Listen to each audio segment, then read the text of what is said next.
ini adalah mediasi pertama dan tadi berikutnya ada agenda mediasi yang kedua yang insya Allah nanti akan dilaksanakan di hari Rabu tanggal 5 Agustus 2026.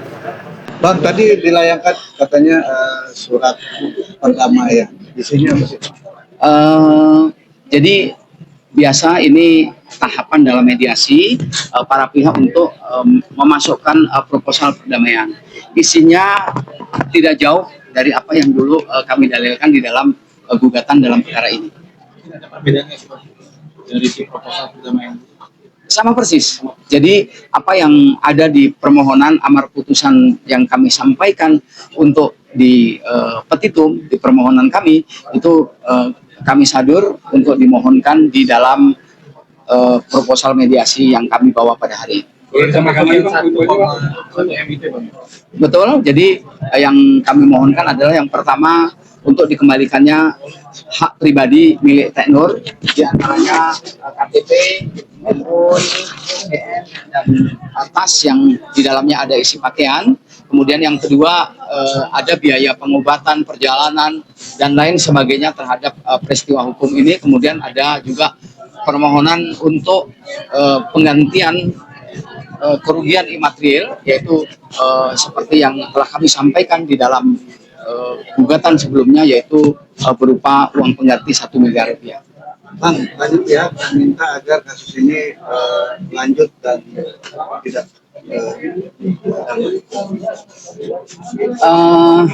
boleh-boleh saja para pihak, kemudian pendukung ya, atau saya sebut netizen atau apalah itu namanya, itu boleh punya kemauan seperti itu, dan itu terima kasih banyak atas support dan dukungannya. Tapi dalam proses penyelesaian satu perkara, kami selaku pihak kuasa yang dipercaya oleh Teh Nur tentu akan mengikuti proses persidangan ini sesuai dengan ketentuan hukum yang berlaku.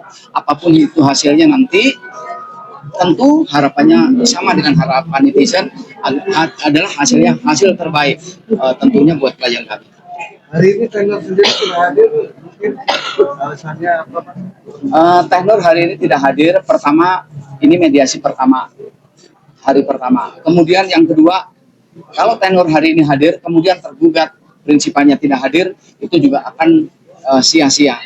Ketiga, jarak tempuh Teh Nur yang dari tempat kita bicara ini, teman-teman sekalian, itu 10 jam baru nyampe. Kemudian yang berikutnya, saat ini Teh Nur di kampungnya juga dalam kondisi pemulihan psikologi, sekaligus bisa bercampur bersama keluarga tercinta, keluarga besarnya. Harapannya dari itu juga ada hal-hal baik yang bisa segera mensupport pulihnya psikologi beliau. Kan mendengar kabar kalau pihak tergugat sendiri sedang berada di luar negeri, artinya ini mengulur-ulur waktu atau gimana? Kami berpendapat ya, dan kami tidak ikut campur urusan beliau di luar negeri. Hanya kami berpikir mungkin lagi ada kesibukan hari ini. Tapi tadi kuasa beliau ya, rekan sejawat saya begitu baik, nanti akan menyampaikan apa yang terjadi dalam mediasi hari ini, dan insya Allah nanti di persidangan berikutnya bisa dihadirkan, atau minimal nanti kapan beliau bisa hadir di sela-sela kesibukannya yang luar biasa sebagai seorang public figure kan. Nanti kami akan sinkronkan agar kami juga bisa menghadirkan klien kami Teh Nur di tempat mediasi di Pengadilan Negeri Jakarta Selatan. Bang, mediasi ini kan harusnya wajib hadir ya? Betul sekali, sesuai dengan ketentuan Perma nomor 1 2016 tentang mediasi, prinsipal wajib hukumnya untuk menghadiri jalannya mediasi. Karena ini menjadi catatan tersendiri bagi mediator untuk menjadi rekomendasi pada tahap kalau nanti terjadi deadlock untuk tahap sidang pokok perkara. Bang, masih ada kemungkinan untuk mediasi di luar agenda sidang? Kemungkinan itu masih ada saja, karena fase mediasi ini cukup panjang, dikasih waktu pertama 30 hari pertama. Nanti kalau memang ada kemungkinan, ada kans untuk ada solusi terbaik, masih ditambah fase kedua. Nah tentu selama fase 30 hari pertama, 30 hari kedua ini, para pihak sah-sah saja untuk bisa ketemu di luar untuk membicarakan penyelesaian perkara ini. Agar apa harapannya? tidak kaku. Kalau di luar mungkin jauh lebih fleksibel, di luar jauh orang bisa lebih leluasa menyampaikan apa isi hatinya. Abang masih melihat peluang win-win solutionnya jika itu ada di luar persidangan, Bang? Kalau saya lihat dari komunikasi saya begitu cepat tadi dengan kuasa dari Ibu E, itu kans untuk ke arah sana masih ada, dan tentu sebaliknya harapan dari sebelah juga masih ada win-win solution. Bang, kalau mediasi di luar persidangan, artinya tenur harus berhadapan dengan apakah tenur siap dengan pertemuan itu?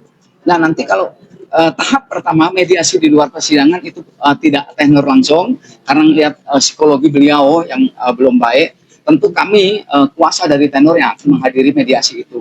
Baru setelah ada hasil terbaik, nanti kami akan tindak lanjuti di pengadilan kehadirannya tenor, dan kalau memungkinkan juga kondisi tenor kuat setelah kami komunikasi, tidak menutup kemungkinan bisa saja ketemu di luar. Tapi kalau ujuk-ujuk ya tiba-tiba ya harus tenor berhadapan dengan beliau, rasanya masih sangat sulit itu bisa terjadi. Artinya ada semacam traumatik tersendiri kan Bang, kalau bertemu nantinya dengan Ibu E?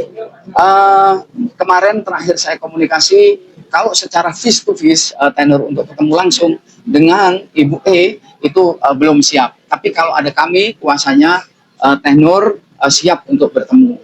Tentu dengan hasil-hasil yang sudah kami bicarakan terlebih dahulu. Tapi nanti kalau mediasi kan yang bertemu itu kan istilahnya itu pihak yang bersangkutan. Kalau di pengadilan mutlak nanti yang harus datang adalah prinsipal, ya, untuk memutus apa yang menjadi kesepakatan itu adalah prinsipal baik penggugat ataupun tergugat. Tenor akan siap itu, ya, tinggal menyingkronkan waktu Ibu E kapan bisa hadir di pengadilan ini. Tenor fleksibel. Tadi sekali lagi mengingat jarak tempuh yang jauh, tenor tidak setiap saat bisa hadir di persidangan ini. Pendampingan psikolog Bang, artinya Pendampingan psikolog kan tenor masih kalau untuk pemeriksaan kami nanti pas saat ketemu akan sampaikan kembali apakah perlu nanti dihadapkan lagi kepada psikolog atau tidak. Nanti saya akan coba minta kepastian dari tenor sendiri. Kalau memang tenor sudah merasa baik, tenor sudah merasa tidak was-was, tentu itu dianggap sudah selesai. Minggu depan akan dipastikan hadir atau gimana sih? Bola panas saat ini bukan ada di pihak tenor, tapi bola panas saat ini ada di pihak Ibu E. Seperti kami juga sampaikan tadi di dalam ruang mediasi kepada kuasanya, kapanpun Ibu E siap hadir, tenor akan kami upayakan untuk bisa hadir sesuai dengan ketentuan dan kesepakatan apa yang telah disampaikan oleh lawyernya Ibu E. Sidang selanjutnya tanggal berapa Bang? Mungkin dari jamnya sudah ditentukan belum? Untuk sidang berikutnya nanti di hari Rabu pekan depan tanggal 5, jamnya seperti jam hari ini antara jam 10 sampai dengan jam 11. Ya, satu minggu lagi kita untuk sidang. Ini sama ya, Bang? Agenda sama, mediasi kedua, dan nanti apakah sekali lagi tenor datang atau tidak tinggal nunggu kepastian dari kuasanya Ibu E. Ya, sama-sama, terima kasih ya. Mediasi dikasih waktu 30 hari, tambah lagi 30 hari. Ya, Bang. 1, 2, 1, 2.